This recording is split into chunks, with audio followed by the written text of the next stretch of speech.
Hello guys, welcome to Bigg Boss world. Promo వచ్చేసింది. Promo మాత్రం అదిరిపోయింది. సో ఈరోజు ఎపిసోడ్ మాత్రం రచ్చ ఉంటుందని అయితే క్లియర్గా అర్థమైపోయింది అనమాట. నామినేషన్స్కి ముందే నిన్న ఎపిసోడే రచ్చ జరిగింది. సో ఈరోజు నామినేషన్స్ ప్రక్రియ ఇంకొక రేంజ్లో అయితే ఉండబోతుంది. బికాజ్ ఆఫ్ ఓన్లీ సోనియా వల్లే ఇంకా బిగ్ బాస్లో హీట్ అనేది చాలా హెవీగా అయిపోతుంది అనమాట. అండ్ మనకి చీఫ్స్ ఎవరైతే ఉన్నారో వాళ్ళ ముగ్గురికి కూడా చీఫ్ సెక్రటరీగా వాళ్ళ సీట్స్ అయితే వాళ్ళకి ఇచ్చేశారు. సో వాళ్ళ సమక్షంలో ఈ నామినేషన్స్ అయితే జరుగుతున్నాయి. బట్ కాకపోతే వాళ్ళ సమక్షంలో నామినేషన్స్ జరుగుతున్నాయి. ఈసారి కెప్టెన్సీ ఎవరు లేరు. సో ఎవరు కెప్టెన్ లేదు కాబట్టి ఎవరికి ఇమ్యూనిటీ లేదు కాబట్టి వాళ్ళను కూడా నామినేట్ అయితే చేయొచ్చు అని ఆల్రెడీ మనకు బిగ్ బాస్ చెప్పాడు కాబట్టి అయితే ఆ ముగ్గురిని కూడా ఎవరైనా నెగిటివ్ పాయింట్స్ ఉంటే డెఫినెట్గా నామినేట్ అయితే చేయొచ్చు. సో ఇప్పుడు మనం మాట్లాడుకుంటే ఇప్పుడు సోనియా గురించి ఫస్ట్ మాట్లాడుకుందాం. సోనియా అంటే ఒక పాయింట్ మీద మాట్లాడుతుంది, బట్ కాకపోతే తను మరీ ఓవర్గా మాట్లాడుతున్నట్టయితే నాకైతే అనిపించింది. మీ కామెంట్ డెఫినెట్గా కామెంట్ చేయండి. సో అంటే ఒక పాయింట్ని తెగే వరకు మరీ అగ్రెసివ్గా తీసుకెళ్ళి అవతల వాళ్ళని మరీ హైపర్ని చేయడం అంత అవసరం లేదని అయితే నాకు అనిపిస్తుంది. అంటే ముఖం మీద మరీ చెప్పడం. ఇప్పుడు లైక్ బెజవాడ బేబక్కని నామినేట్ చేసింది కదా. సో బెజవాడ బేబక్కని నామినేట్ చేస్తే కుక్కర్ విషయంలో నామినేట్ చేసింది ఇర్రెస్పాన్సిబుల్ అని చెప్పేసి. దానికి కుక్కర్ విషయంలో ఆ రేంజ్లో ఇర్రెస్పాన్సిబుల్ అని చెప్పి నామినేట్ చేయాల్సినంత అవసరం అయితే లేదనేది నా అభిప్రాయం. కుక్కర్ పెట్టింది, మరి అంతకుముందు తను ఏం వాడిందో బయట ఏ కుక్కర్ వాడిందో ఏదో తెలియదు. సో తను చేయడానికి ప్రయత్నించింది, అంతేగాని తను ఏదో స్పాయిల్ చేయాలని లేకపోతే అందరినీ ఆకలితో మాడబెట్టాలని అయితే తన ఉద్దేశం కాదు కదా. సో దాన్ని మరీ అంత హైలైట్ చేసి మాట్లాడాల్సినంత సిచ్యువేషన్ అయితే కాదు నాకు.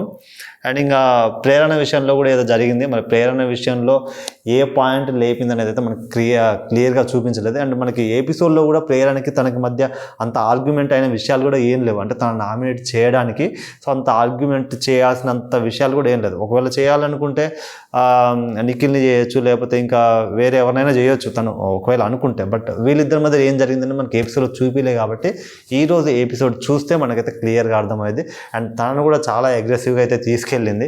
సో అంటే మరి ఆ పాయింట్ ఆఫ్ స్టేజ్కి తీసుకెళ్ళడం అయితే అవసరం లేదనేది నా అభిప్రాయం.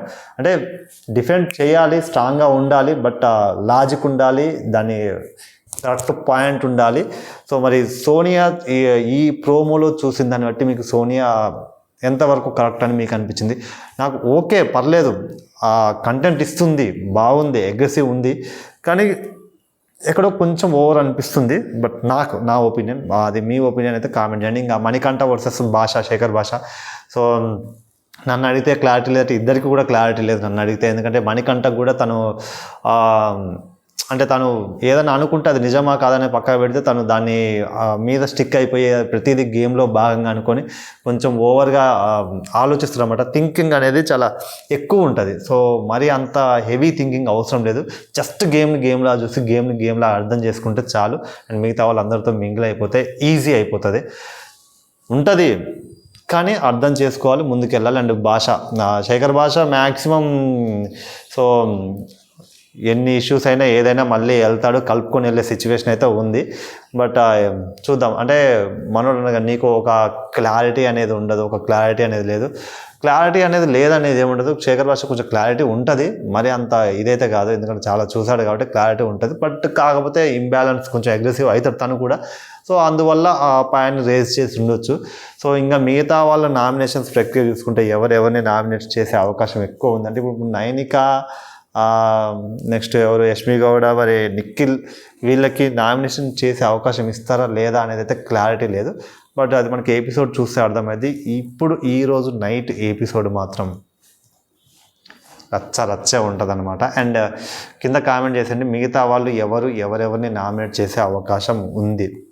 సో నన్ను అడిగితే ఇప్పుడు మణికంఠ విషయం తీసుకుంటే డెఫినెట్గా నాకు తెలిసి ఇప్పుడు శేఖర్ భాష నామినేట్ చేసింది కాబట్టి, అండ్ ఇంకొక నామినేషన్ చేయాల్సి వస్తే అయితే ఆదిత్య ఓం గారినన్నా చేయొచ్చు. ఇప్పుడు నిఖిల్ చీఫ్ అయినా కూడా ఒకళ్ళు నామినేట్ చేయొచ్చు అంటే డెఫినెట్గా నిఖిల్ని అయితే నామినేట్ చేసే అవకాశం ఉంది. అది కూడా నన్ను ట్రిగ్గర్ చేసి ఆ పాయింట్ అక్కడ ఒక ఛాన్స్ ఉందన్నమాట. అండ్ ఇంకా యష్మి గౌడ విషయానికి వస్తే ఖచ్చితంగా యష్మి గౌడ ఎవరిని నామినేట్ చేస్తుంటే ఆటోమేటిక్గా సోనియాని అయితే నామినేట్ చేస్తుంది.